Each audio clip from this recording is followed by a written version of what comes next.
This is Dawn Fraser from Living Your Best Life at 60, and today I'm here with my daughter-in-law, Elaine Fraser, and we are going to be making beef bourg. Actually, she's going to be making it and showing me how to make it. So the first thing we're going to do is slice up a few slices of bacon. Slice those into like inch-long pieces. I'm going to put a few teaspoons of olive oil in the pan and get it heated. Add them to the pan. How long are you going to cook the bacon? It's like 5 or 6 minutes to get them all crispy. While the bacon is cooking, we're going to slice up this meat. It is beef, obviously, and it's a top round loin. The recipe calls for just stew meat, but if you're feeling a little fancy, you can use something nicer, but you still have to cut it up into small cubes. So you want me to cut this up? Like 1-inch cubes, Elaine, or how do you want me to cut this? Yeah, like 1 inch, Okay. 2 inch cubes, however you feel like it. This looks like a nice cut of meat. How often do you make this? It's kind of a special occasion meal, so maybe once every few months. Like when your mother-in-law comes? Well, yeah, exactly. Where'd you learn how to cook this? We got this cookbook during the pandemic, so Oh, okay. we just started going through some of the recipes that sounded good, and So this is kind of a newer recipe for you. yeah. And now it's your specialty.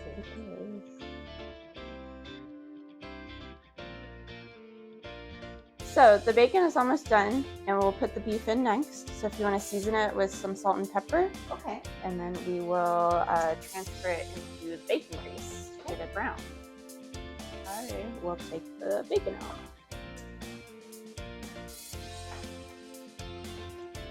I love the flamingos. Thank you. They are the Baltimore special. We're gonna set our bacon aside. This has to work in batches and like not overcrowd. Okay. So maybe put in like half of it. Okay. And Is it okay if I use my hands? Okay. yeah. Elaine, we're frying this in the bacon grease on high? Or what It's are we like medium. If I put more, we're gonna just do 2 batches. I think we'll do 2 batches. So is that enough? I think probably good. Maybe a little, yeah. We're gonna cook this for 2 to 3 minutes on each side until they are brown. It is already smelling delicious. This is probably good for this batch.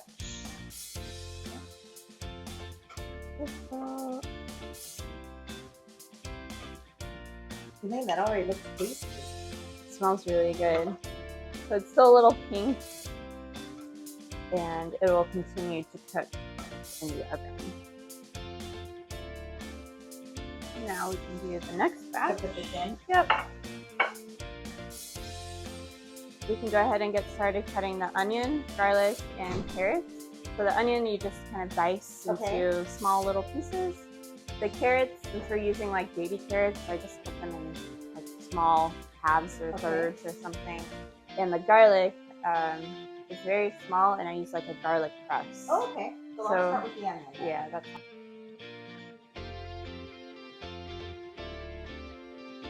We're gonna set our browned meat aside and start cooking our vegetables. You can add the onion when you're done. You turn down the heat, Elaine? Turn it down to like a medium low. How many carrots am I gonna use? Maybe 15? Yeah, that sounds good. You think like cutting these in thirds, basically? Yeah, that's exactly what I do. Elaine, am I putting these carrots directly in the pan? Yes, you can go ahead and add them to the onions. Elaine, let me get this right. You grew this? We did. They're very tiny. How cool is this? She grew this and you cure it, right? Yes, you cure it in the basement for a few weeks and then slowly start using it up. Okay. Garlic crust, you just put in a few things that'll fit. Okay. And then... And you do this right over the pan? Yeah, usually you have to squeeze it real good. And it kind of comes out like that, and I take the knife and just slice off the bottom. Got it? Yeah. And you just take out the reject. Okay. And do it. So we're gonna cook the garlic, onion, and carrots for about 5 minutes until the carrots and onion are softened and everything smells really fragrant. Oh, it does. And we're cooking this on medium or medium low. Where do you have the heat at right It's now? about medium low. Okay, so now that the veggies are done, we'll add the beef back in. Okay. If you want to do that. In the juice too? The juice too, yeah. Okay. And next we're going to add some flour. We add 2 tablespoons just right on top. It helps to thicken the juices. I'll just mix it in a little bit and we let it cook for like a minute or so. It looks kind of like pasty. Oh, it does. It looks like it's good to eat now.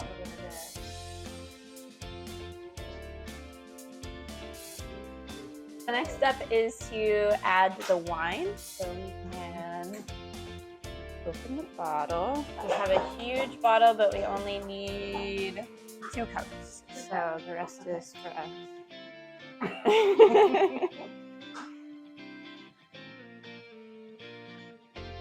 This is a red wine. What kind of wine is it?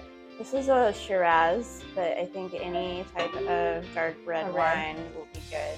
Perfect. I think technically for Beef Bourg, there's a special type of wine, but Oh, we're using a red wine. yeah, Okay. it's from some region in France, Burgundy region. It says to add enough of the beef stock where everything is just covered. Okay, that's good. Perfect. Yeah, so we're gonna add a tablespoon of tomato paste. Yeah. So it's interesting, Elaine. Back in the day, everybody had an electric can opener in their house. You know why we don't anymore? I don't know. I don't even like see them in the stores I don't anymore. see it. I don't even know if they sell them, but it's so weird because, okay, one of the things I could say is because maybe they get dirty, but so does this. Yeah. So I really have no idea. Yeah. So we're adding a tablespoon of this? Tablespoon. Okay. And the last step we're gonna do is just add all of the bacon that we set aside before. We'll just put it all into the dish here and stir it in. There you go. I could really smell that wine, Elaine. Yeah, it smells pretty intense right now, but once it infuses with the meat, it'll make it really tender and it won't taste as like bold red wine as it smells right now. And obviously the alcohol will burn off. Oh, good. Yeah, so the last step is to just put the lid on and then we'll stick it in the oven. So this will cook depending on the type of meat. If it's like stew meat that's a little more tough, Yeah. reject meat, it'll need to cook for longer, but since this is a nice top round sirloin, it'll probably take about 2 hours. And we'll just set a timer every 30 minutes, stir it a little bit.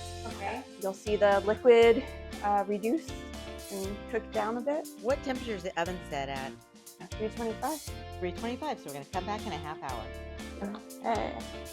So it's been about 30 minutes, so we're going to take it out of the oven and see how it's doing.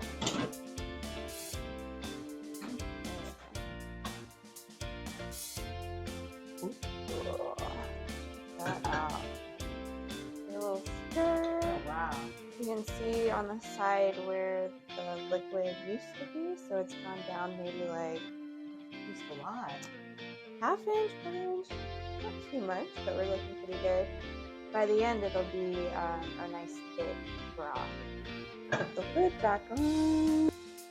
Put it back in, and we'll check it again in about 30 minutes. Okay, so next we're gonna make some mashed potatoes, and we serve the soup on top of it. Okay, so we've got russet potatoes here. We're gonna peel them, put them in some boiling water so we can get them all mashed up. So How many potatoes would you like me to peel? I would say for our group, maybe 5 or 6. Okay. How would you like me to cut the potatoes? I usually cut them into 4ths or 8ths.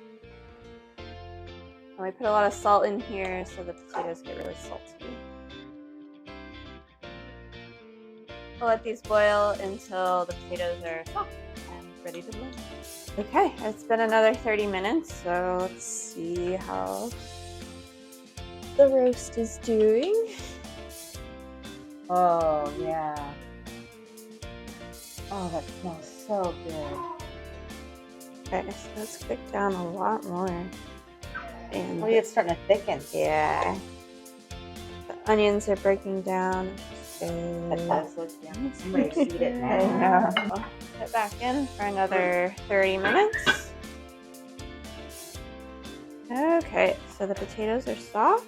We'll get them drained and then get them mashed up. We'll put them in to blend. Really good mashed potatoes use heavy cream and butter. This is all kind of done by eye. Slice up the butter and drop it in. Use maybe 2 tablespoons for this. Pick up the heavy cream. Now, is this a family recipe or is this something we do? It's just, we've always done it by eye. You just start out with a little bit and add more. See how you like it. Just dump in a little. Put a few stirs. This is always a little nerve-wracking. The potatoes to fly out. Okay. Let that stir for a little bit, and then I think the most important thing is the salt. Potatoes just like soak up salt. Get all the lumps out.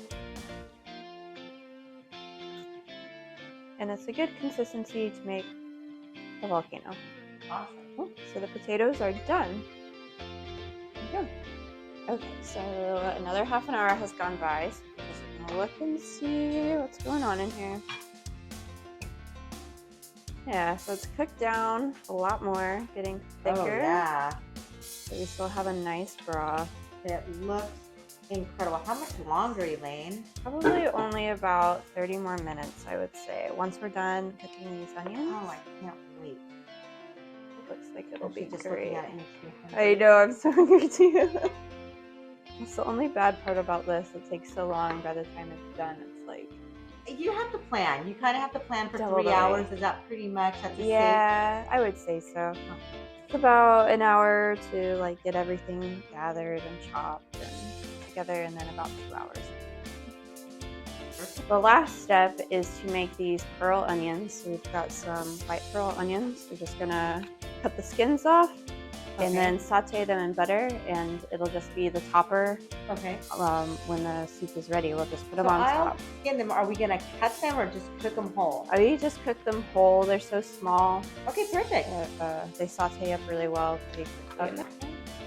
Butter has melted, so I just plop them in there and cook it on low, medium low until they just get nice and soft.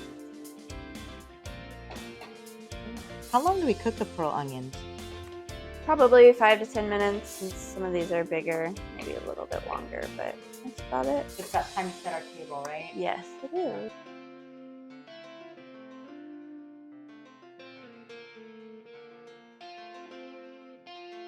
Okay, so the onions are looking pretty done. They've got a nice golden brown color to them, and if you press down, they're soft, so we'll go ahead and turn those off.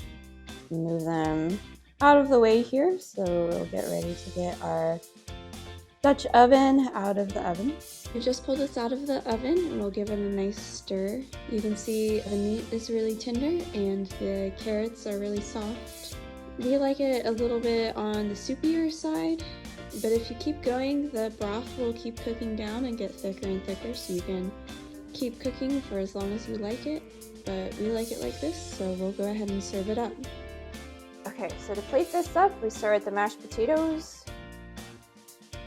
Get a nice little serving here. Make a little volcano hole. And then get a lot of the broth. Take a nice scoop. and click on the potatoes a lot. There we go. A couple of the onions on top.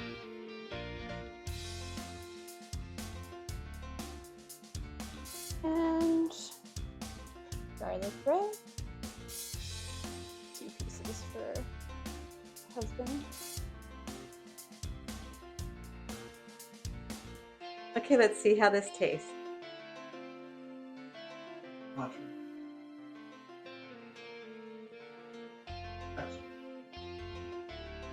Excellent. Very good. If you enjoyed this video, please like and subscribe. Thank you for cooking with us.